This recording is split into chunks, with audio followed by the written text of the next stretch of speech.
దేవుడు కలిసిన సమయంలో మనందరం కలిసి మాట్లాడుతున్నాం. మనలో సర్చేసుకొని మనం ప్రభువు జరగడానికి ప్రయత్నం చేద్దాం. యాకోబు రాసిన పత్రిక 4వ అధ్యాయం 8వ వచనం. యాకోబు రాసిన పత్రిక 4వ అధ్యాయం 8వ వచనం. దేవుని ఎదుట రండి, అప్పుడు ఆయన మీ ఎదుట వచ్చును. పాపులారా మీ చేతులను శుభ్రం చేసుకునండి, దేవనస్తులారా మీ హృదయములను పరిశుద్ధపరచుకోండి. శిక్షాలను మనం ఆలోచించే భాగము దేవుని ఎదుట రండి, అప్పుడు ఆయన మీ ఎదుట వచ్చును. ఈ సత్యం అనేది, ఈ వాస్తవం అనేది లోకంలో ఉన్న ప్రజలను ఉద్దేశించి రాయబడినది. రెండు క్రైస్తవులను ఉద్దేశించి రాయబడినది. లోకంలో ఉన్న వారికి విషయాన్ని తెలియజేస్తున్నారు. ఇది దేవుని దగ్గరికి, దేవుని దగ్గరికి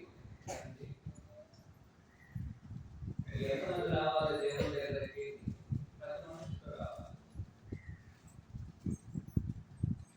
లోకంలో ప్రతి మనుషుడు దేవుని దగ్గరికి రావాలని దేవుడు ఎదురు చూస్తున్నారు. అలాంటి ఒక ఎదురు చూపు అనేది దేవుడు తన యొక్క ఉద్దేశంలో కలిగి లోకంలో ప్రతి మనుషుని ఆయన చూస్తున్నారు. మీరు ఆయన దగ్గరికి, మనుషులందరూ దేవుని రావాలనే దేవుని ఉద్దేశం అయితే, అలాంటి ఉద్దేశం అనేది మనుషులు అర్థం చేసుకోగలిగినప్పుడు అప్పుడు దేవుని అనేది మనుషులు రావడానికి అవకాశం ఉంది. కాబట్టి ప్రతి మనుషుడు, ఎందుకంటే ప్రతి మనుషుడు దేవుని ఎందుకు రావాలని మనం ఆలోచన చేద్దాం. కానీ ప్రతి మనుషుడు దేవుడు తెలుస్తున్నారు తన దగ్గర. రెండో విషయం ఏంటంటే, ఇది క్రైస్తవ ఉద్దేశించబడింది. ఎందుకంటే పత్రిక యాకోబు పత్రిక కాబట్టి క్రైస్తవ ఉద్దేశించాలని క్రైస్తవులు అని చూసి అని చెప్తున్నారు. మీరు దేవుని దగ్గరికి. ఇప్పుడు మనకి కలిగేది ప్రశ్న ఏంటంటే, ఆల్రెడీ దేవుని అంటే ఉన్నాం కదా, ఎందుకు మాట్లాడాలి? లోకంలో దేవుడు దూరంగా ఉన్నారు. అందులో వారిని పిలవడంలో ఒక అర్థం ఉంది. వారు దేవుడు దూరంగా ఉన్నారు. యెషయా 59వ అధ్యాయం 2వ వచనం ప్రకారం దేవుడుకి మరి పాపులకు మధ్య వారి పాపం అనేది వారిని దూరం చేస్తుంది. కాబట్టి లోకంలో ప్రతి మనుషులు పాపం చేస్తున్నారు. కాబట్టి ఆ పాపం చేసినటువంటి వారందరూ తమ పాపం నుంచి వారు మనసుకుంది. ప్రతి ఒక్కరు తన దగ్గరకు రావాలనేది నా యొక్క కోరిక. తగ్గిపోయిన కుమారుడు ఎలాగైతే తన పాపం నుంచి మారు మనసుకుంది తండ్రి దగ్గరకు వచ్చారో, అలాగే ప్రతి మనుషులు యొక్క లోకంలో తాను చేసిన పాపముల విషయం మారు మనసుకుంది పాప క్షమాపణ కొరకు దేవుని రావాలి. ఇది దేవుని యొక్క ఆలోచన. ప్రతి మనుషులు రావాలి. ఈ లోకంలో పాపం చేయలేని వారు ఎవరు లేదు. కాబట్టి ప్రతి మనుషులు దేవుని దగ్గరికి రావాలి అని ఆయన కోరుకుంటున్నారు. కాబట్టి అందరికి ఆహ్వానం ప్రతి మనుషుడు ఆదాము మొదలుకొని ఇప్పుడు వారికి అనేక రకముల దేవుడు ప్రజలను తన దగ్గర రావాలని తెలియజేస్తున్నారు. యేసుక్రీస్తు వారు వచ్చారు. అదే తండ్రి వర్తమానాన్ని లోకానికి తెలియజేసి 5 లోకంలో ఆయన ఈ విధంగా రావడానికి ఒక ఉద్దేశం అనేది 1 వచ్చిన 4వ వచనం అని చెప్తున్నారు. మనుషులందరూ రక్షణ పొందాలనేది దేవుని ఉద్దేశం. కాబట్టి ప్రతి మనుషుడు దేవుని దగ్గర రావాలి. ఇప్పుడు ఆ ఉద్దేశం అనేది అలాగే క్రైస్తవులకు రాబడినటువంటి అపోస్తలుల పత్రిక క్రైస్తవులను పిలుస్తున్న దైవదర్శి అని చెప్పి 8వ వచనం గమనించండి. దేవుని ఎదుట రండి, ఆయన మీ ఎదుటకు వచ్చును. ఎవరు చూసి చెప్తున్నారు? ఆయన క్రైస్తవులు చూసి చెప్తున్నారు. అనగా అర్థం ఏంటంటే క్రైస్తవులను ఉన్నటువంటి వారు అంటే దేవుని పిల్లలైనటువంటి వారు, లేదంటే యేసుక్రీస్తులో రక్షణ పొందినటువంటి వారు, సంఘంలో ఉన్నటువంటి వారు కూడా ఏం చేయడం లేదు, దేవుని దగ్గరగా ప్రశ్నించడం లేదు. వారు దేవునికి దగ్గర కాలేదు, ఇంకా వారు దేవునికి దూరంగానే ఉన్నారు. అందువలన దేవుని లేఖనం తెలియజేస్తుందంటే దేవుని పిల్లలకి, దేవుని కుమారులుగా ఉన్న వారికి, క్రీస్తు యేసునందు ఉన్నటువంటి వారికి చెప్పే వర్తమానం ఏమిటంటే 8వ వచనము, మీరందరూ ఏం చేయండి, మీరు దేవుని ఎదుట రండి. ఇప్పుడు లోకంలో ఉన్న దేవుని ఎదుట రండి అంటే వారు రాకపోవడానికి కారణం ఉంది.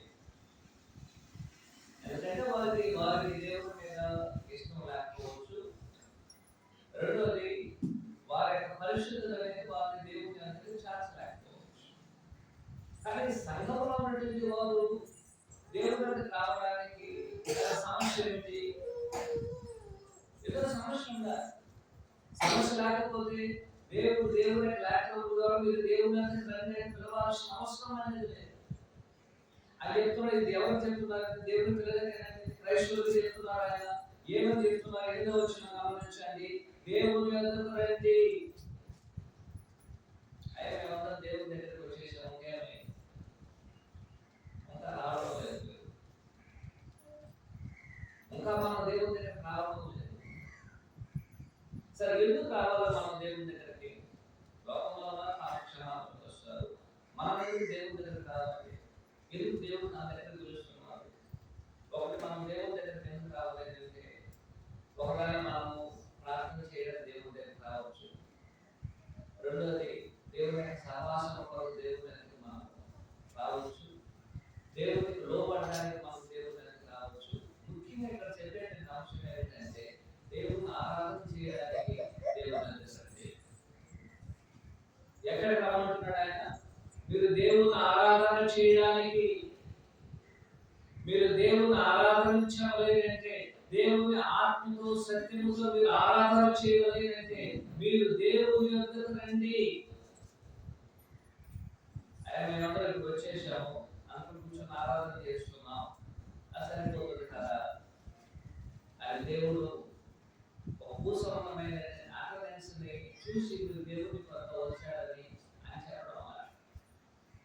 అంటే మేము మనందరూ ఇక్కడ కూడుకున్నాం కాబట్టి దేవుని ప్రభు యొక్క సన్నిధిలో ఉన్నాం, దేవుని యొక్క సన్నిధిలో ఉన్నాం. కాబట్టి మనమందరము ఆరాధన కూడుకున్నాం కాబట్టి అందరూ అంటే శారీరకంగా మనం అందరం కూర్చోలేము, ప్రసిద్ధి ఉన్నాం దేవుని ఆరాధన చేయడానికి. కానీ మనం ఇక్కడ కూడుకున్నందువలన మనం జడ్జ్ చేసినట్లుగా, మనం తీర్పు తెచ్చినట్లుగా, ఇంతమంది కూడుకున్నారు కాబట్టి వీళ్ళందరూ దేవుని ఆరాధన చేయడానికి కూడుకున్నారు అనేసి మనం తేడా చెప్పవచ్చు. ఇతరులు కూడా అలాగనే చెప్పవచ్చు. కానీ దేవుడు ఏం చేస్తాడంటే మనుషులు బాహ్యంగా కూడుకున్నంత వలన వాళ్ళు దేవుని దగ్గరికి వచ్చారంటే అర్థం కాదు. దేవుని దగ్గరికి రావడానికి వారి హృదయం అనేది రావలేదు. మత్తయి సువార్త 15వ అధ్యాయంలో ప్రభువు యేసు ఈ యొక్క సత్యము ఆనాడు యూదులకు తెలియజేయడం జరిగింది. మత్తయి సువార్త 15వ అధ్యాయము 7 నుంచి 9 వచనాలు. మత్తయి సువార్త 15వ అధ్యాయము 7 నుంచి 9 వచనాలు. Matthew 15 chapter verse 7 to 9. వ్యాసులారా, ఈ ప్రజలు తమ పెదవులతో నన్ను ఘనపరచుదురు గాని వారి హృదయం నాకు దూరముగా ఉన్నది. వారి హృదయం ఎక్కడుందంట? ఎక్కడుంది వారి హృదయం? దూరంగా ఉంది. కానీ వారు ఎక్కడున్నారు? ఇప్పుడు వారు ఎక్కడున్నారండి? దేవుని యొక్క సన్నిధిలో ఉన్నారు. వారు దేవుని యొక్క సన్నిధిలో కూర్చొని ఉన్నారు. వారు దేవునికి పాటలు పాడుచున్నారు, దేవునికి ప్రార్థన చేస్తున్నారు, దేవుని స్తుతిస్తున్నారు, ఘనపరుస్తున్నారు. దేవుని యొక్క సన్నిధిలో ఉన్నారు. అని దేవుడు చెప్తున్నారు, అయ్యాక నా దగ్గర ఉండండి. ప్రభు మేము వచ్చేసాము కదా, దేవ మేము వచ్చేసామే, ఇద్దరు కూర్చొని ఉన్నామే, ఇద్దరు ప్రార్థన చేస్తున్నాం, పాటలు పాడుతున్నాం, మీ వాక్యాన్ని చదువుతున్నాం, వాక్యాన్ని చదువుతున్నాం, మీ నాయకునికి లోపడుతున్నాం, మీ దగ్గర కాదు ఉన్నామంటే ఆయన చెప్తున్నాడు, మీరు వేషధారులు. ఏ వేషధారు దేవుని దగ్గరకు రాలేదు. ఈనాడు అనేక మంది క్రైస్తవులు ఉన్న వేషధారులు శారీరకంగా దేవుని ఎదురు కూర్చుండొచ్చును, కానీ దేవుడు చెప్తున్నారు మీరంతా దేవుని దగ్గర శరీరం వచ్చేసింది, మీ యొక్క పెదవులతో దేవుని స్తుతిస్తున్నారు అంటే దేవుడు మనం మహిమపరుస్తున్నాం, గణపరుస్తున్నాం, పాటలు పాడుతున్నాం, చాలా మంచిదే. కానీ ఆయన చెప్తున్నాడు మీకు హృదయం అనేది దేవునికి దూరంగా ఉన్నది. ఆ హృదయం దేవుని దగ్గర యాకోబు 4:8 తెలియజేస్తున్నారు, మీరు శారీరకంగా దేవునికి సన్నిధికి వచ్చారు, కానీ మీ హృదయం ఎక్కడుంది? దూరంగా ఉంది. కాబట్టి ఇంకా మీరు దేవుని దగ్గర రావట్లేదు. ఇంకొన మీరు దేవుని దగ్గర రాలేదు. ఎందుకు రావడం? దేవుని ఆరాధన చేయడానికి. ఇంకా మీ హృదయములు దేవునికి దగ్గరకు రావడం లేదు. మీ మనసులు దేవుని దగ్గరకు రావడం లేదు. మీ ఆలోచనలు దేవుని దగ్గరికి కుదించబడడం లేదు. ఇక్కడ కూర్చొని ఎక్కడో ఆలోచన చేసి, ఇక్కడ కూర్చొని ఎక్కడో మనసు ఉంది, ఎక్కడుంది నా హృదయం ఎక్కడో ఉన్నట్లయితే ఇక్కడ కూర్చొని దేవుని పాట పాడుతున్నాం, ప్రార్థన చేస్తున్నాం, వాక్యాన్ని చదువుతున్నాం, అన్ని చేస్తున్నాం, కానీ మన దాని గురించి కాన్సన్ట్రేషన్ చేయడం లేదు. అవన్నీ మనకి ఏం చేయడం లేదు. అవి మనకు ఆకర్షణగా కనబడటం లేదు. మన హృదయం దానిని అత్తుకోవడం లేదు. మనం ఇక్కడ కూర్చొని ఉన్నా సరే ఎక్కడో ఆలోచన చేస్తున్నాం.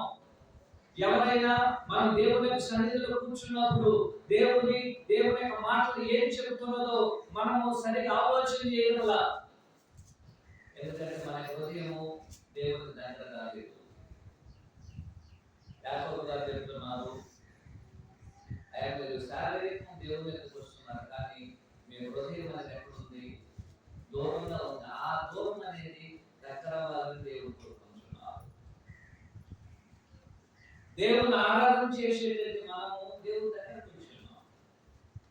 దేవుడు తెలుస్తున్నారు. మీరేం చేయాలి? మీరు 8వ వచనం చెప్తున్నారు, మీరు దేవుని దగ్గర రండి. అన్నాడు ఇశ్రాయేలు ఏమార్చినట్టుగా క్రైస్తవులారా మీరు మిమ్మల్ని మీరు ఏమార్చుకోకండి. అన్నాడు యూదులు ఏం చేశారు? యేసుక్రీస్తు వారు చెప్తున్నారు, అయా మీరు వేషధారులు, మీరు దేవుని దగ్గరకు వస్తున్నారు, మీ పెదవులు మాత్రమే దేవునికి ఇస్తున్నారు, కానీ మీ హృదయాన్ని దేవునికి ఇవ్వలేదు. మీ పెదవులు ఏం చేస్తున్నారు? మీరు దేవునికి ఇస్తున్నారు.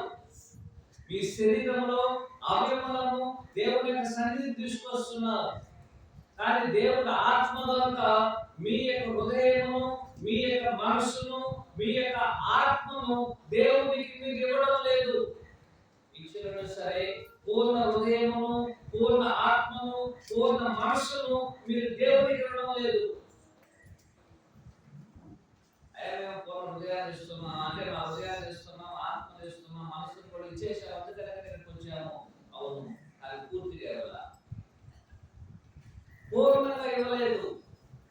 దేవుని సేవించడానికి, దేవుని ఆరాధన చేయడానికి, దేవుని ఆత్మతో సత్యముతో దేవుడిని మనము ప్రభు దినమందు ఆయన ఆరాధన చేయడానికి మన పూర్ణ హృదయమును, పూర్ణ మనస్సును, పూర్ణ ఆత్మను దేవుని సన్నిధికి మనం తీసుకురావడం లేదు.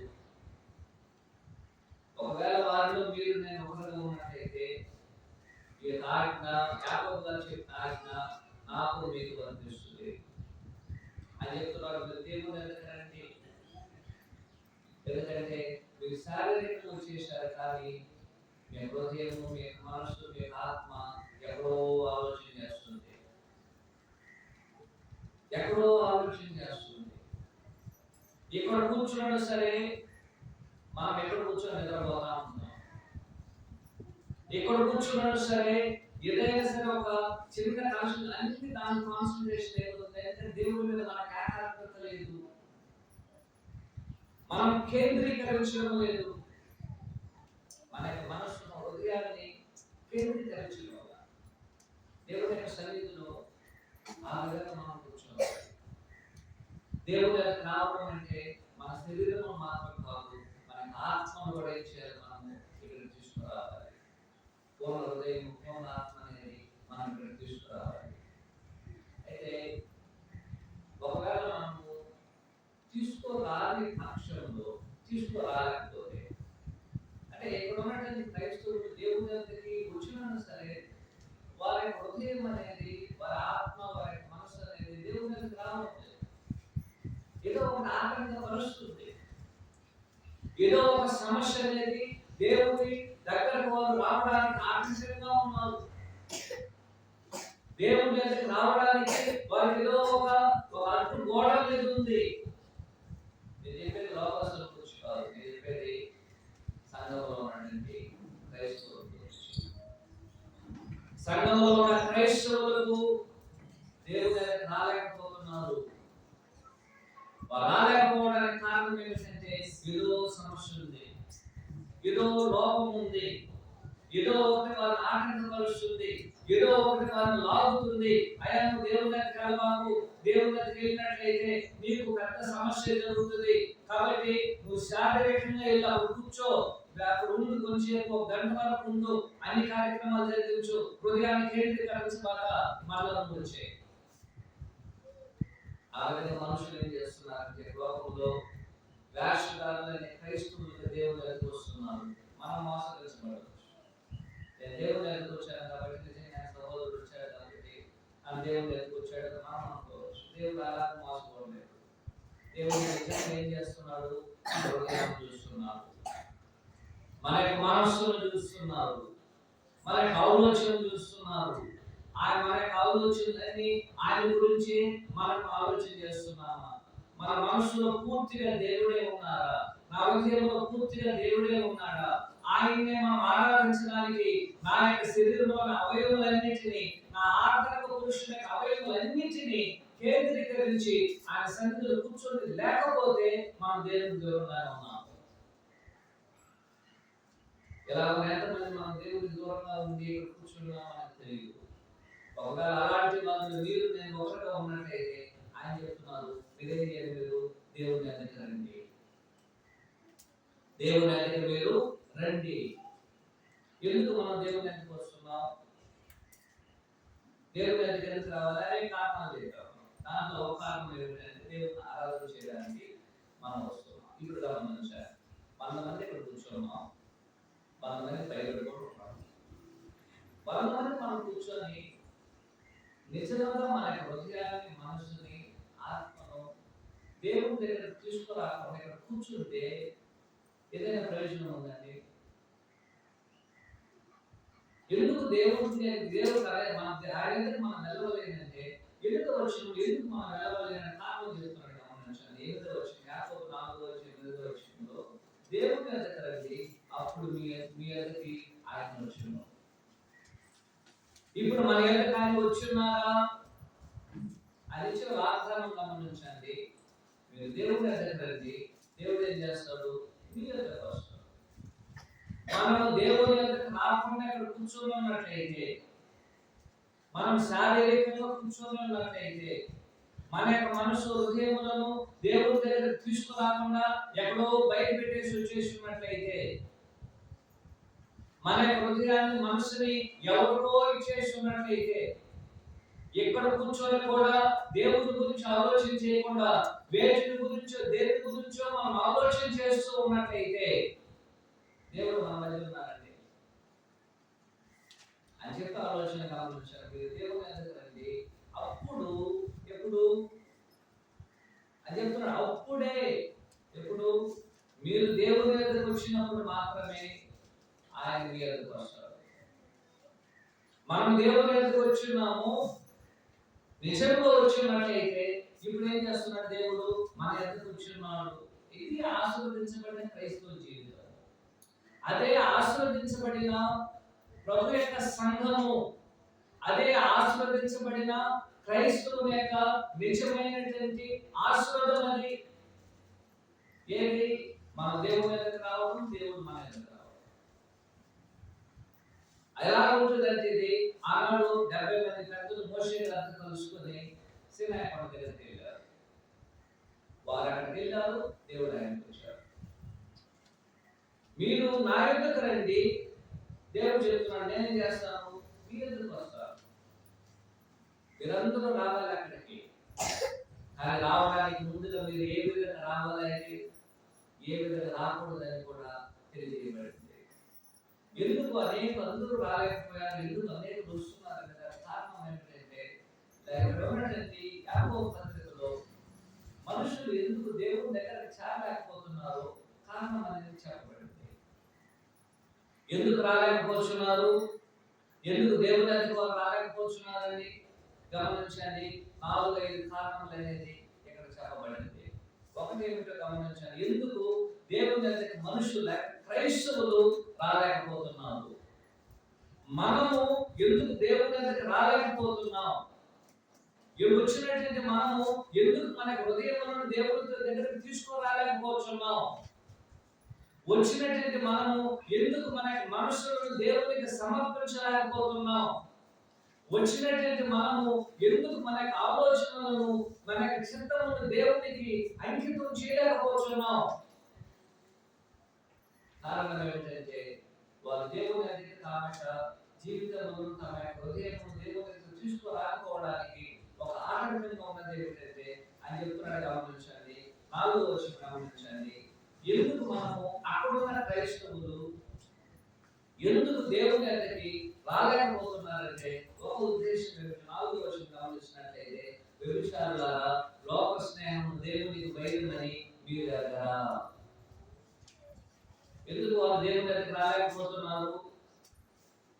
వారి లోక స్నేహం అనేది దేవుని దగ్గరికి వారిని రప్పించలేకపోతుంది.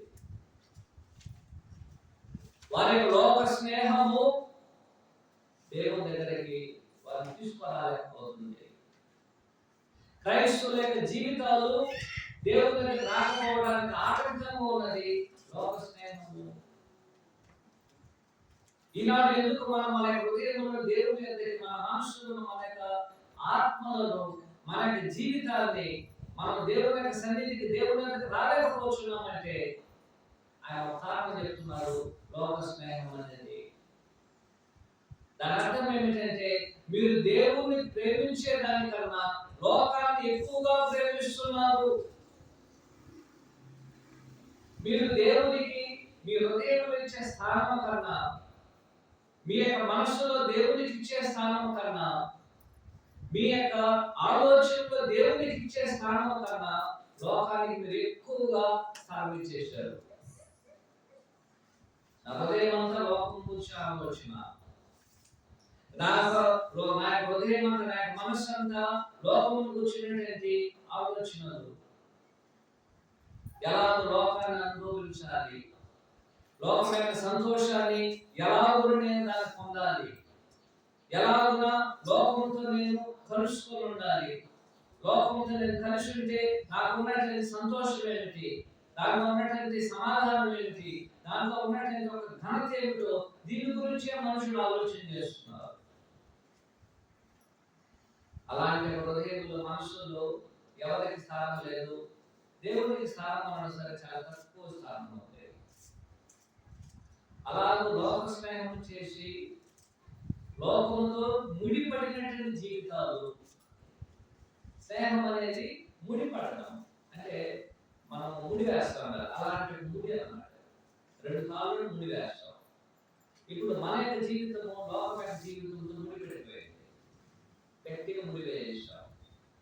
ఇప్పుడు మన హృదయం అంతా లోకమే, మనసు అంతా లోకమే, ఆలోచన అంతా లోకమే. ఇలాంటి మనసు కలిగినటువంటి వారు దేవునికి దగ్గరికి రాలేదు, ఎందుకంటే ఆటంకపరుస్తుంది. యాకోబు గారు తెలియజేస్తున్నారు, అయ్యా మీరు దేవుని దగ్గరికి రండి. కానీ లోక స్నేహం అనేది ఏం చేస్తుంది? మిమ్మల్ని దేవునికి దూరం చేస్తుంది. దేవునికి ఏం చేస్తుంది? మిమ్మల్ని అది దూరము చేస్తున్నది. ఆ విధంగా దూరం చేయడం అనేది ఏం ప్రయోజనము? ఏ ప్రయోజనం లేదు. ఈనాడు క్రైస్తవులుగా పిలువబడినటువంటి వారు దేవుని యొక్క సన్నిధికి వస్తున్నారు శరీరంతో, కానీ హృదయం మనసు వారి ఆలోచనలు లోకంతో స్నేహాన్ని కోరుకుంటుంది.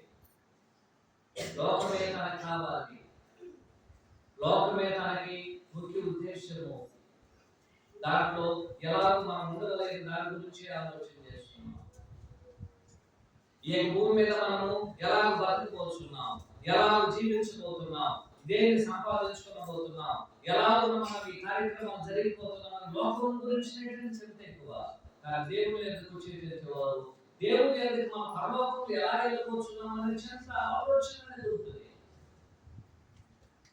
దాని గురించి మనం ఎక్కువ సమయం కేటాయించుకోలేదు. రెండోది, మనుషులు దేవుని దగ్గర రాకపోవడానికి కారణం ఏమిటంటే ఆలోచన గమనించండి. ఆలోచనము యాకోబు రాసిన పత్రిక 4వ అధ్యాయం. కాదు కానీ ఆయన ఎక్కువ కృప దేవుడు అనంతాలను ఎదిరించి దీనులకు కృప అనుగ్రహించును అని లేఖనం చెబుతున్నది. ఎందుకు అనేకులు దేవుని దగ్గర రాలేకపోతున్నారు? ఎందుకు వారి హృదయములు దేవుని దగ్గర రాలేకపోతుంది? ఎందుకు వారి శరీరాన్ని తీసుకొస్తున్నారు కానీ తమ హృదయాన్ని తీసుకురాకపోతున్న కారణం ఏమిటంటే వారిలో ఉన్నటువంటి అహంకారము. నాలో ఉన్నటువంటి అహంకారం అనేటువంటిది ఏమిటంటే, అహంకారులకు ఉన్న ఒక గుణం ఏమిటంటే, నేను అహంకారం అయితే అందరూ నాకు లోబడాలని కోరుకుంటారు. నేను అహంకారం కాబట్టి అందరూ నేను చెప్పిందే వినాలి. అహంకారం ఏం చెప్తుందంటే నేను చెప్పిందే కరెక్ట్. అహంకారం ఏం చెప్తుందంటే మీరు చెప్పేది చెప్పుకొని నేను చేసేది చేస్తాను. అహంకారం ఏం చేస్తుందంటే నేను ఎవరి దగ్గరికి వెళ్ళను, నేను రావాల్సిన అవసరం లేదు, వారి నా దగ్గరికి రావాలన్నా. అహంకారం ఏం చేస్తుందంటే నన్ను నేను ఎవరికి లోపరుచుకోవడానికి ఇష్టపడను. ఈ అహంకారం ఏం చేస్తాడంటే అందరూ నాకు లోపడాలన్నప్పుడు తాను ఎలా దేవుని లోపడగలడు, తాను ఎలా దేవుని దగ్గర రాగలడు. తన అహంకారం ఏం చేస్తుందంటే దేవుడికి దూరం చేస్తుంది. దేవునికి దగ్గర చేయడానికి బదులుగా దూరం చేస్తుంది. వారు ఒకవేళ తాము అహంకారాలను చూపించుకోవడానికి సరే ఒక శారీరకంగా ఉండుకోవచ్చు, కానీ హృదయం అనేది దేవుడు ఏకీభవించదు. దేవునికి లోపడడానికి హృదయం అంగీకరించదు. దేవుని ఆలోచన వినడానికి వారి హృదయం అంగీకరించదు. వారి మనసులో దేవునికి స్థానం ఉండదు. వారి హృదయము దేవునికి దగ్గరకు రావడానికి ఇష్టం లేదు. కారణం ఏమిటంటే తన యొక్క అహంకారం అనేది దేవునికి లోపరుచుకోవడానికి ఇష్టపడుతుంది. అందువల్ల అనేక మంది క్రైస్తవులు ఎక్కడ రాలేకపోతున్నారు, దేవుని దగ్గర రాలేకపోతున్నారు. వారిలో మీరు నేను ఒకరమా? ఒకవేళ వారిలో మీరు నేను ఒకరమా అన్నట్టయితే మనం ఇంకా దేవుని దగ్గర రాలేదు, దేవుని దగ్గర రావాలని ఆయన కోరుకుంటున్నారు. కాబట్టి మనుషులు అంటే క్రైస్తవులు ప్రత్యేకించి ఎందుకు దేవుని దగ్గర రావాలి, ఎందుకు దేవుని దగ్గర రాలేకపోతున్నారని కారణం ఏమిటంటే లోక స్నేహం. రెండు, మనుషులకు ఉన్న అహంకారం వారిని దేవుని దగ్గరికి తీసుకురాలేకపోతుంది. అయ్యా నాకున్న అహంకారం నాది, మీకున్నటువంటి అహంకారం అనేది మీది. ఒకవేళ నాకు ఎక్కువ అహంకారం వచ్చి తక్కువ అహంకారం, ఇంకొకరు ఇంకా తక్కువ అహంకారం వచ్చి అహంకారం ఉంది. దేనిని బట్టి అహంకారము? నాకు దాన్ని బట్టి నాకు అహంకారం. కొంతమంది ఏం చేయవచ్చు, అహంకారం అనేది అయ్యా నాకెందుకు అహంకారం అనేది ఉంటుంది, నేను ఎంత తగ్గింపు కలిగిన వాళ్ళని మీకు తెలుసు కదా, ఆ విధంగా తగ్గించుకొని నమ్ముతాము, హెచ్చించుకునే వాళ్ళు ఉన్నారు. తగ్గింపులో కూడా హెచ్చింపు ఉంది. నేను ఎంత తగ్గింపు కలిగిన చూసారు చెప్పి తను హెచ్చించుకుంటున్నారు. నేను ఎంత విశ్వాసం కలిగిన మీకు తెలుసా? ఏ విశ్వాసంలో కూడా హెచ్చింపు. ఒకరు కొంతమంది జ్ఞానం ఉంది కాబట్టి అహంకారపడవచ్చు. కొంతమంది శరీరం బట్టి అంటే మంచి ఆరోగ్యాన్ని బట్టి అహంకారపడవచ్చు.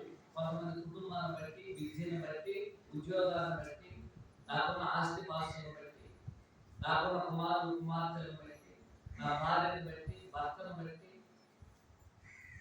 వారి అహంకారం అనేది మా దగ్గర ఉంది. ఒకవేళ మీరు అహంకారం ఎలా ఉన్నట్లయితే మీరు ఉండండి, అది మీరు దేవుని దగ్గర రాలేదు. మోషే చెప్పులను విడిచినట్లుగా, మోషే గారు చెప్పులను విడిచినట్లుగా మనకి లోక స్నేహాన్ని, మన అహంకారాన్ని విడిచిపెట్టకపోతే మనం దేవుని దగ్గర రాలేదు. ఆయన వచ్చేసాం కదా, ఇంకా హృదయం అనేది రాలేదు. హృదయం రావాలంటే అహంకారం అనేది శరీరంలో కనబడుతుంది, కానీ ఎక్కడ ఉంటుంది? అది హృదయంలో ఉంటుంది, మనసులో ఉంటుంది, ఆలోచనలో ఉంటుంది. వాటన్నిటిని మనం తీసివేయకపోయినట్లయితే మనము ఎక్కడికి రావాలండి? దేవుని దగ్గరికి రావడము అసాధ్యము. కాబట్టి ఆయన చెప్తున్నారు, మీరు దేవుని దగ్గరికి రావాలని ఆయన కోరుకోవడం జరుగుతుంది. మూడోది ఏమిటో, క్రైస్తవులు ఎందుకు దేవుని దగ్గరికి రాలేకపోతున్నారు? మూడో కారణం అనేది ఇంకొకటి చెప్తుంది, గమనించండి. 4వ అధ్యాయం 8వ వచనం. 4వ అధ్యాయము 8వ వచనం.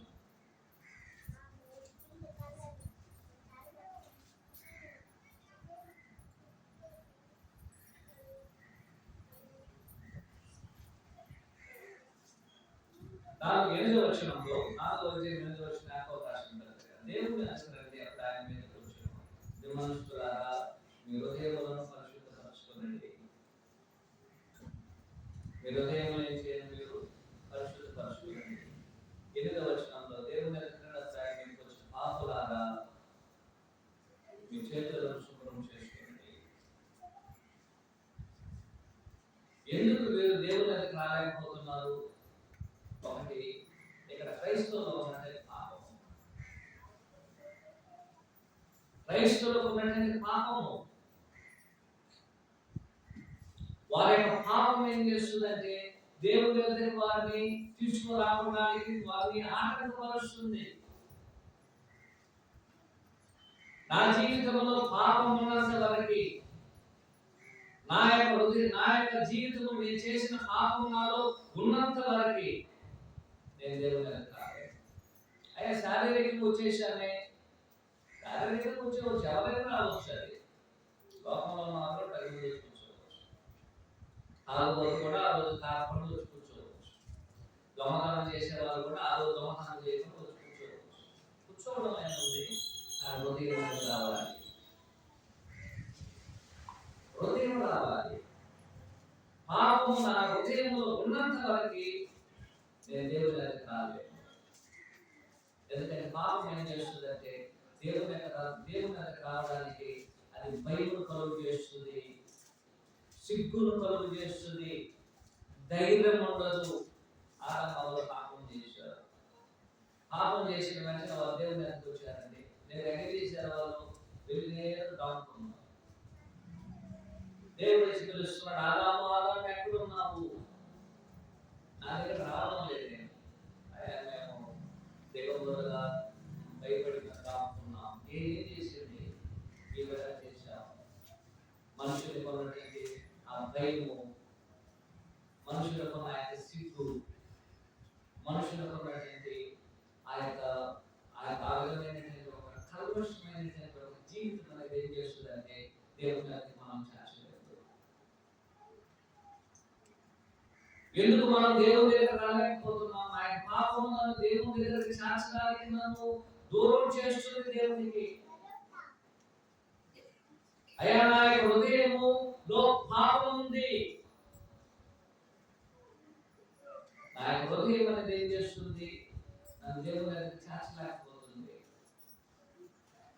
నా యొక్క పాపములు దేవుని దగ్గరకు చేర్చలేకపోతుంది. ఎంత అవమానం అది! అయ్యా లోకంలో ఉన్నవారు దేవుని దగ్గరకు రాలేకపోతున్నారంటే మనం చెప్పాలి, క్రైస్తవులు కాదు, దేవుని పిల్లలు కాదు, వారికి పాపం ఉంది కాబట్టి దేవుని దగ్గర వారు రాయకపోతున్నారు. కానీ క్రైస్తవుల యొక్క పాపం కూడా దేవుని యొక్క వారిని దూరం చేస్తుంది, దేవుని దగ్గర రాకుండా దూరం చేస్తుంది. నా పాపం నాది, మీ పాపం మీది. చిన్న పాపం కావచ్చు, పెద్ద పాపం కావచ్చు, ఏదో ఏ పాపమైనా సరే మనుషుల యొక్క పాపం అనేది దేవుని దగ్గరికి రాకుండా దూరం చేస్తుంది. పాపములు అనేది పాపమును కూర్చున్నట్లయితే అవగాహన మనుషులకు లేదు కాబట్టి మనుషులు పాపం చేయడానికి లోపంలో ఎక్కువగా పరిష్కారం చేస్తారు.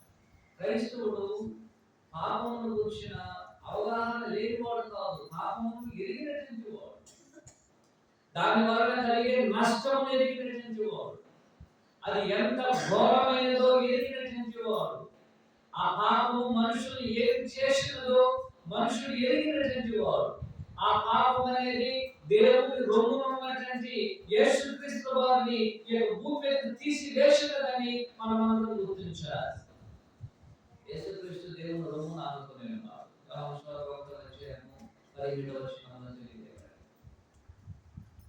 ఆయన ఎక్కడ ఉన్నాడు? ఆయన దేవుని రొమ్మును ఆనుకుని ఉన్నాడు. ఎవరండి? యేసుక్రీస్తు వారు.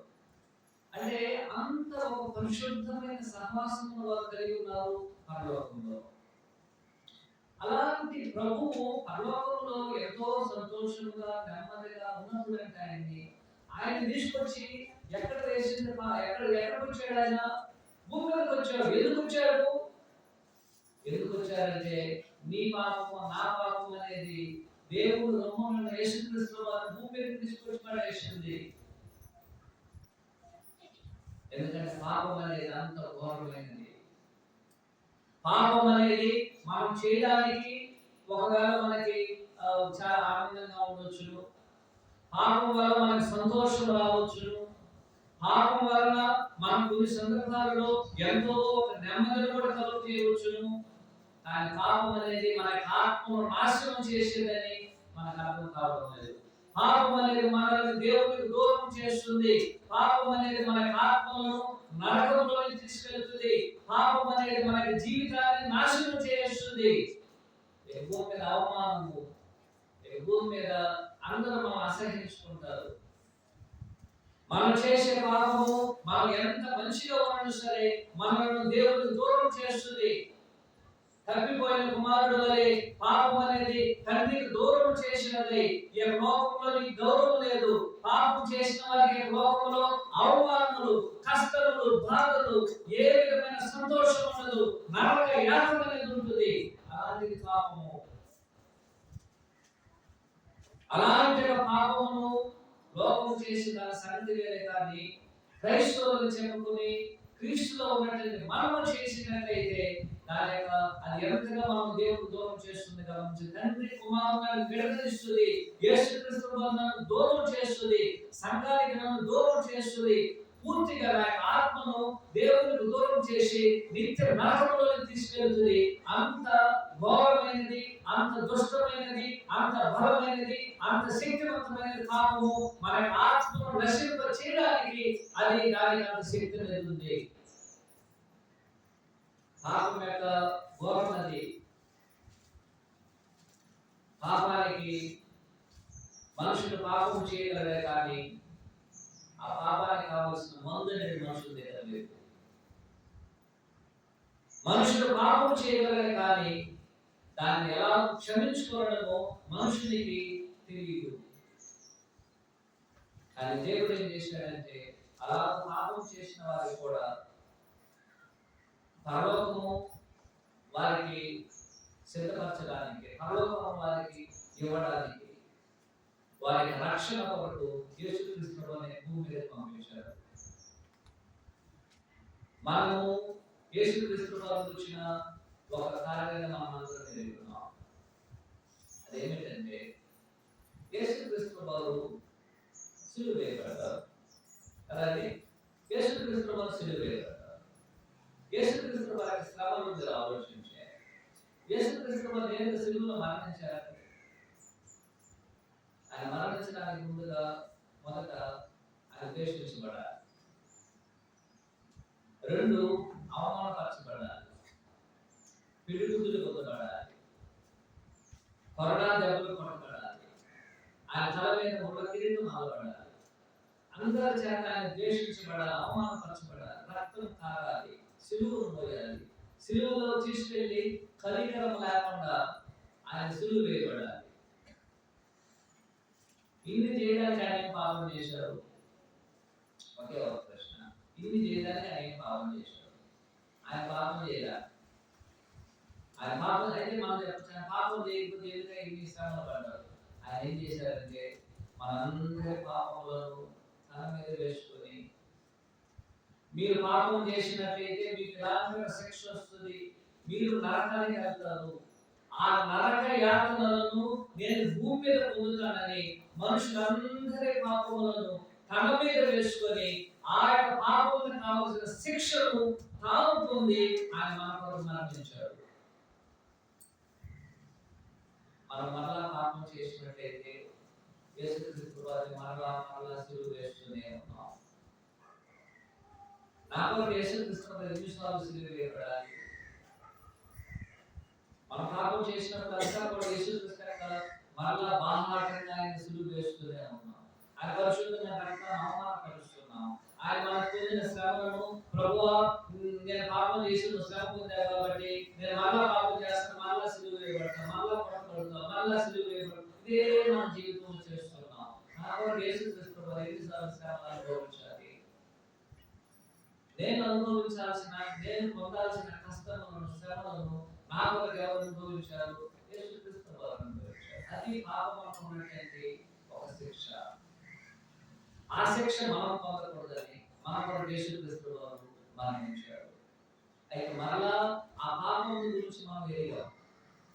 మనం ఏం చేశాము? ఓ పాపం ఎంత ఘోరమైందా, పాపం అనేది ఎంత చెడ్డదా, ఎంత కఠోరమైనదా, ఎంత క్లిష్టమైనటువంటిదా, ఇలాంటి పాపం అనేది నేను చేసేసారా, ఎంతో అవమానం, ఎంతో బాధ, అందరూ నన్ను తునీకరిస్తున్నారు, అందరూ బాధిస్తున్నారు, ఇది దేవుని దగ్గర నేను చాచలేకపోతున్నానని మనం గ్రహించి పాపం గురించి తెలుసుకొని ఇక మీద నేను పాపం చేయాలని మారు మనసు పొంది యేసుక్రీస్తు వారి దగ్గరకు వచ్చి, ప్రభువా నేను పాపం చేశాను, ఇక మీద నేను చేయను తండ్రి, నేను ఇక మీద పాపం చేయను, ఆ పాపమును ఒప్పుకొని యేసుక్రీస్తు వారి దగ్గరకు వచ్చి మారు మనసు పొంది విశ్వాసం ఉంచి ఆయన నామమున తండ్రి నాకు యేసుక్రీస్తు ద్వారా క్షమాపణ ఇవ్వు, ఇక మీద నేను పాపం చేయనని మన యేసుక్రీస్తు వారి దగ్గరకు వచ్చారు. దేవుడు కూడా మన పాపాలను క్షమించారు. మరలా పాపం చేసినట్లయితే దేవుడు చెప్తున్నారు, మీరు దేవుని దగ్గర రాలేదు. మీరు పాపం చేయడానికి కారణాలు వేయి ఉండొచ్చు, కానీ పాపం చేసినట్టు ఎవరు ఏం ఎక్కడ రాలేదు, దేవుని దగ్గర రాలేదు. అయినా సరే యాకోబు గారు చెప్తున్నారు, ఆయన మీరు దేవుని దగ్గర రండి, మీరు దేవుని దగ్గర రాకపోతున్నారు కారణము మీరు పాపములను మీరు దూరంగా చేస్తుంది, మీరు పాపములను దూరంగా చేస్తుంది. కాబట్టి ఆయన ఎందుకు వచ్చి చెప్తున్నారు, మీరు దేవుని దగ్గర రండి. అయితే మేము రాలేకపోతున్నాం, ఎందుకు రాలేకపోతున్నాం? ఒకటి ఆయన చెప్తున్న లోక స్నేహము నేను దేవుని దగ్గర రాలేకుండా చేస్తుంది. రెండు, నా యొక్క అహంకారము దేవుని దగ్గర నన్ను శాసలేకపోతుంది. మూడోది గమనించండి, నా యొక్క హృదయం యొక్క అపవిత్రత నన్ను దేవుని దగ్గర శాసలేకపోతుంది. అదే 8వ వచనం.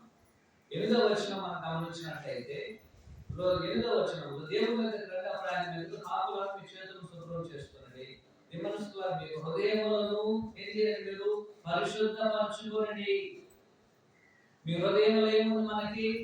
మన హృదయాలనేది సమస్తమైనటువంటి దోషములతో, సమస్తమైన అపవిత్రతతో మన హృదయం నింపబడి ఉంటుంది. అలాంటి హృదయంతో మన దేవుని సన్నిధికి రాలేదు.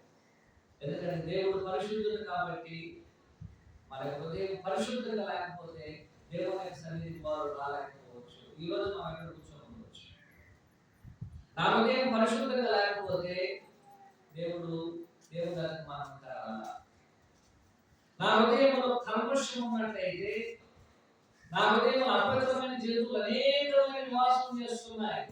అపవిత్రమైన జంతువులు అనేది నా హృదయంలో ఉన్నంత వరకు దాన్ని మనం ముట్టుకోకూడదు, దాన్ని తినకూడదు, మన హృదయంలో ఉండకూడదు. అలాంటివి ఇశ్రాయేలు అపవిత్రమైన జంతువులు ఎలాగైతే ద్వేషించారో అలాగున మన బట్టి మనం దేవుని దగ్గరికి రాలేము. ఎందుకంటే దేవుడు పరిశుద్ధుడు కాబట్టి మనం ఆయన దగ్గరికి రావాలంటే మనం ఏం చేయాలి? మన హృదయంలో అపవిత్రతను తీసేసుకోవాలి.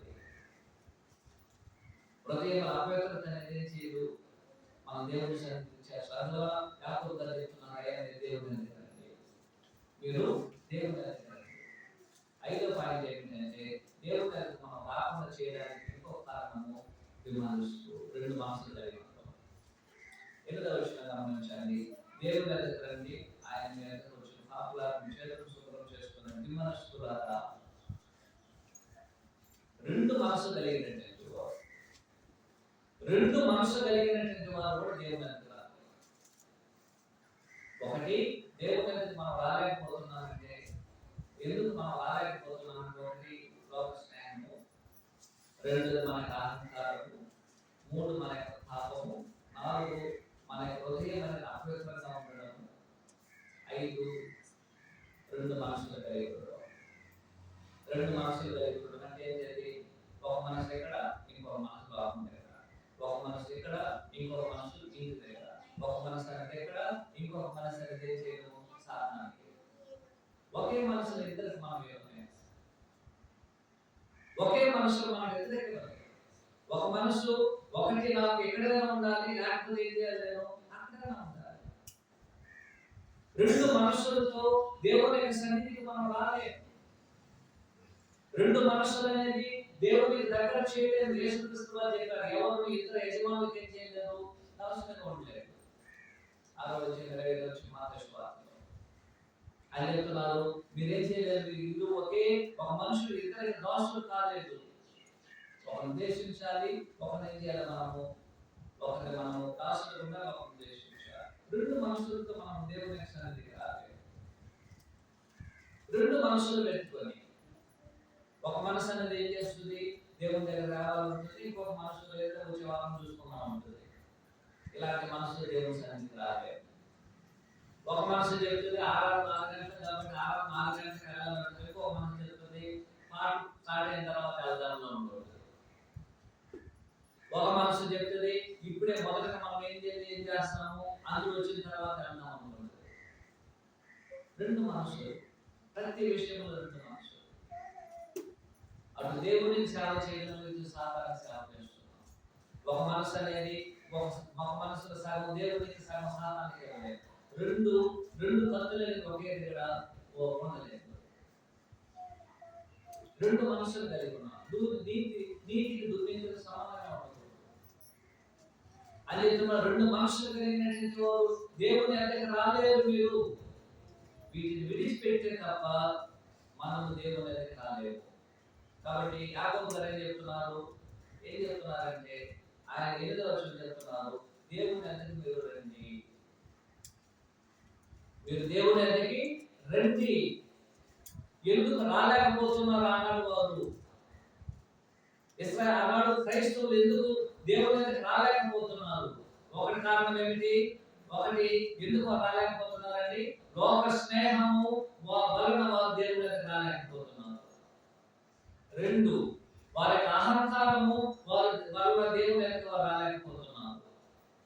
మూడు, వారి యొక్క పాపము వారు దేవుని దగ్గరికి రావడానికి వారు ముందుకు రావడం లేదు. నాలుగు, వారి హృదయమైన అపవిత్రత వారు దేవుని దగ్గరికి వారు రాలేకపోతుంది. ఐదు, వారి రెండు మనసులు దిమనసు అనేది దేవుని దగ్గరికి వారిని తీసుకురాలేకపోతుంది. అలాగైనట్లయితే మనము దేవుని దగ్గరికి రావాలంటే ఏం చేయాలి? దేవుని దగ్గరికి రావాలంటే ఏం చేయాలండి?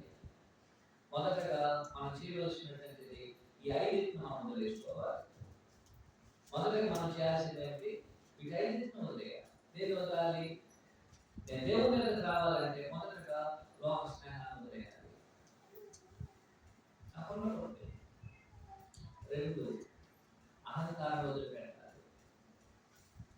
మూడు, నా పాపాన్ని వదిలిపెట్టాలి. నాలుగు, నా హృదయాన్ని అపవిత్రత వదిలిపెట్టాలి. ఐదు, రెండు మనసును వదిలిపెట్టాలి. ఒకే మనసుతో దేవుని దగ్గరికి రావాలి. పరిశుద్ధమైన హృదయంతో దేవుని దగ్గరికి రావాలి. పాపము లేని వారిగా దేవుని దగ్గరికి రావాలి. అహంకారం లేని వారిగా దేవుని దగ్గరికి రావాలి. మరియు లోక స్నేహం లేకుండా దేవుని దగ్గరికి మనం రావాలి. అప్పుడే మనం దేవుని దగ్గరికి రాగలం. అయితే వదిలిపెట్టేసినంత మాత్రాన దేవుని దగ్గరికి మనం రావడం అనేది అసాధ్యం. ఇప్పుడు కొంతమంది లోక స్నేహము లేకపోవచ్చు, కొంతమంది అహంకారం లేకపోవచ్చు, దాన్ని వదిలిపెట్టుకొని ఉండవచ్చు, పాపం లేకపోవచ్చు, మరియు కొంతమందికి హృదయం అనేది అపవిత్రత లేకపోవచ్చు, మరియు కొంతమందికి రెండు మనసు లేకపోవచ్చు. ఇవన్నీ లేనటువంటి వారు ఎవరైనా చూడగలం అని ఇక్కడ మనం చూడగలం. చిన్నపిల్లలు చూడవచ్చు, వారికి ఇవేమీ లేదు, ఆయన దేవుని సన్నిధికి వచ్చినాం. అందువల్ల వారు దేవుని దగ్గరికి రాగలరా? దేవుడు వారి దగ్గరికి రాగలరా? రావచ్చు. కానీ చిన్నపిల్లలకి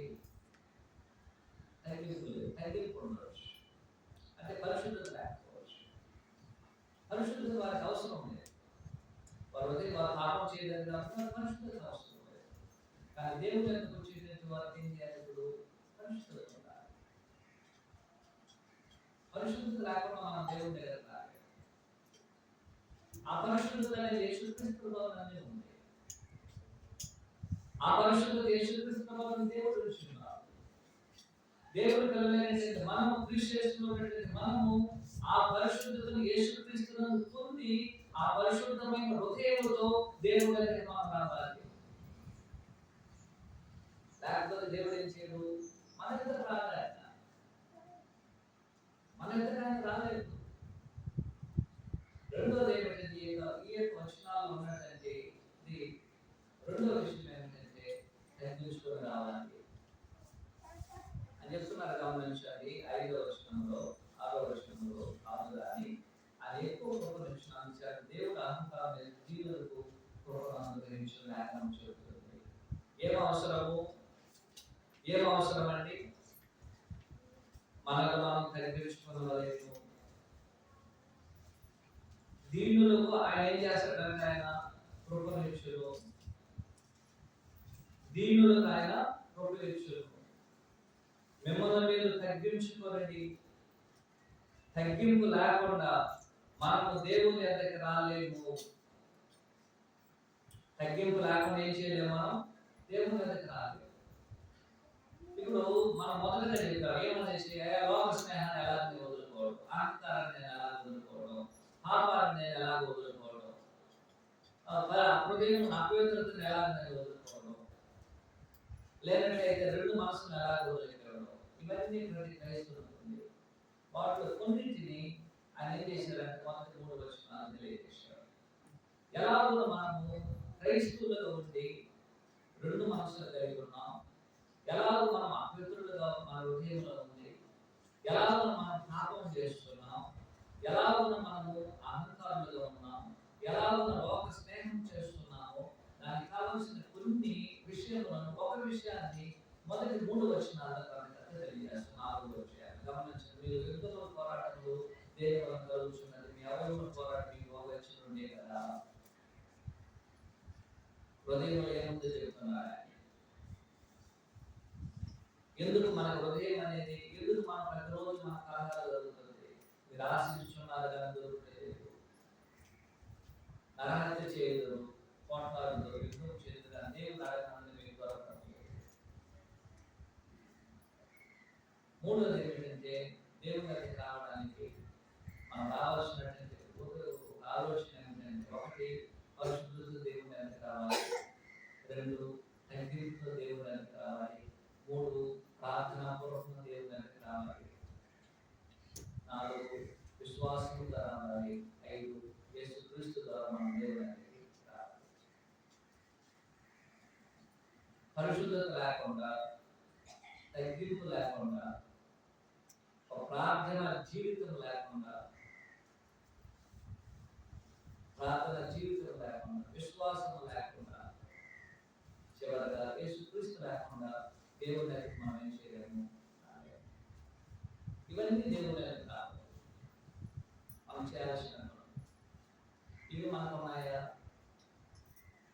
దేవుని దగ్గరికి వస్తున్నప్పుడు లోక స్నేహాన్ని వదిలిపెట్టండి,